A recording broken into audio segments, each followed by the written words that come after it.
Hello and welcome. Melanie Moorcroft here.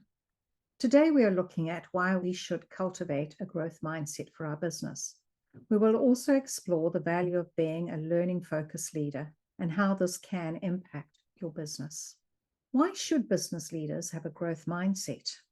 The first reason is that we are a role model. We role model behaviors and interactions that we would like others to copy. We set the benchmark and drive the culture, both positively and negatively. Our businesses will not thrive or grow without our continued effort. We use personal leadership as the center of our leadership framework. So what is a growth mindset? Professor Carol Dweck, back in 2007, wrote the very famous book called Mindset, The New Psychology of Success. Here she says that growth mindset is where people and leaders are inherently orientated towards learning. In terms of the fixed mindset, there's a belief that people are either smart or dumb, and there's no way to change this.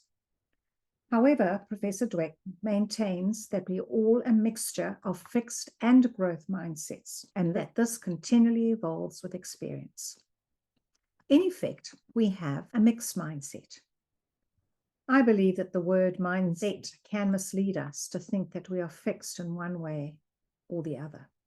In fact, we may be more predominantly one or the other, but we flex. For example, when we become more defensive and insecure, if we are criticized or feel that we're being compared unfavorably to others, we might move more towards having a fixed mindset. So why is our mindset important? Professor Dweck found that our view of our own intelligence has a significant impact on our motivation, the effort that we expend, and our approach to challenges. With a growth mindset, you are more likely to embrace the challenges facing you and persist despite failures that you may experience. This particular diagram comes from Mindset Works, and I found it really useful to explain how a fixed mindset or a growth mindset impacts certain behaviors and the outcomes of our behaviors. Much has been written about the need for improved skills and capabilities to help organizations to thrive after the COVID pandemic. What can be forgotten or overlooked is the importance at this time of the executive leaders, and that they don't neglect their own continuous learning and upskilling. Sometimes this can be easy to do, as we are fully occupied keeping the wheels on the bus. So as leaders, we should not neglect our own continuous learning and upskilling, because we will be role modeling our approach for people.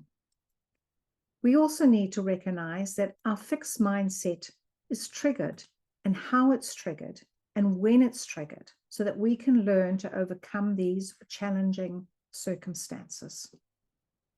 Sometimes learning requires unlearning and doing things differently. For example, how are we including our frontline people in our strategic plan? Was it usually only our senior leaders that we include in strategic planning?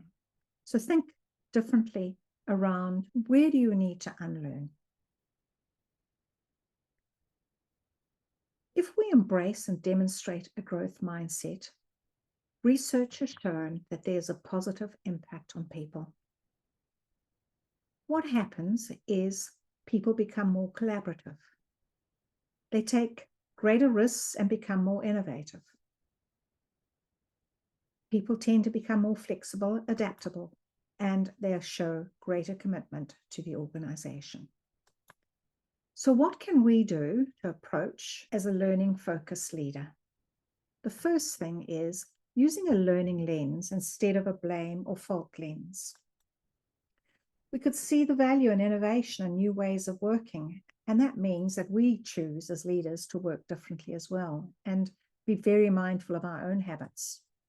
We need to look for new opportunities or challenges and recognize that learning is key for success and growth at all areas of the business. We should also be practicing a learning approach in our own personal and work life. What are some of the tactics we could consider in terms of having a growth mindset? The first thing is planning our learning and development for the year. where we can and not leaving it to chance, getting things in our diary and taking time out for ourselves. We need to be mindful of what we are reading and watching. We also need to reflect on how we tolerate failure. If something goes wrong and we get really uptight about it and look for blame, our people are not going to embrace risk-taking or innovation, and they will tend to hide things from us. We also need to make space for our quiet thinking time, being more strategic and more proactive, and taking 30 minutes a day where we can, and cherishing that time. How do we acknowledge learning and progress in the business? Have we taken time to review our people strategy and our practices to see where learning is explicit? What can we do to hire and recruit people and select people that are more learning focused? We could be more curious about our people, be more interested in their skills and their particular interests. And how do we regularly share our learnings and insights with our leadership team and other people? Looking at our lessons learned within the business as well as an individual, I really like this quote from Charlie Munger: "Go to bed smarter than you woke up." Subscribe for regular updates on actions to improve your leadership skills.